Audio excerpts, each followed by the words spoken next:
తెలంగాణ రక్షణ సేన అన్నది ఎన్నికల కమిషను మాకు ఇచ్చినటువంటి పేరు. ఆ లాయర్ గారితో మాట్లాడి వారి పర్మిషన్తోనే మేము కండువాలు కానీ పేర్లు కానీ అఫీషియల్గా వాడుకుంటూ ఉన్నాం. అయితే అంతకన్నా ముందు అనేక కుట్రలు జరిగినాయి. మేము అప్లై చేసిన పేర్లు కానీ ఇంకోటి కానీ రానియొద్దు అని అనేక కుట్రలు జరిగినాయి.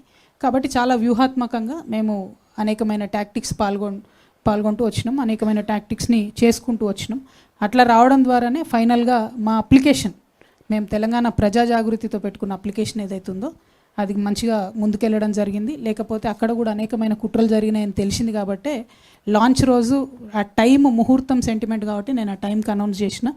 పేరు మాత్రం వ్యూహాత్మకంగానే రకరకాలుగా చెప్తూ వచ్చినాం. బట్ అల్టిమేట్గా ఎన్నికల సంఘం నుండి మాకు వచ్చిన పేరు తెలంగాణ రక్షణ సేన. అంటే టీఆర్ఎస్ అనేది నిజంగా నాకే రాసి పెట్టున్నట్టుంది బ్రదర్. అది నేను థర్డ్ చాయిస్ పెట్టిన, ఫస్ట్ చాయిస్ పెట్టలేదు, సెకండ్ చాయిస్ పెట్టలేదు. 5 పేర్లు అడితే అందులో టీఆర్ఎస్ అనే పేరు వాళ్ళు వెతికి మరీ రక్షణ సేన ఇచ్చిండ్రు. కాబట్టి ఐఎమ్ హ్యాపీ. దేవుడు దయ ఉంది, దైవ నిర్ణయంగా నేను భావిస్తూ ఉన్నా. కాబట్టి తెలంగాణ రక్షణ సేన పేరుతోనే ప్రజల మధ్యలోకి వెళ్తాం, వారి ప్రేమను పొందగలుగుతామని కూడా నేను భావిస్తాను.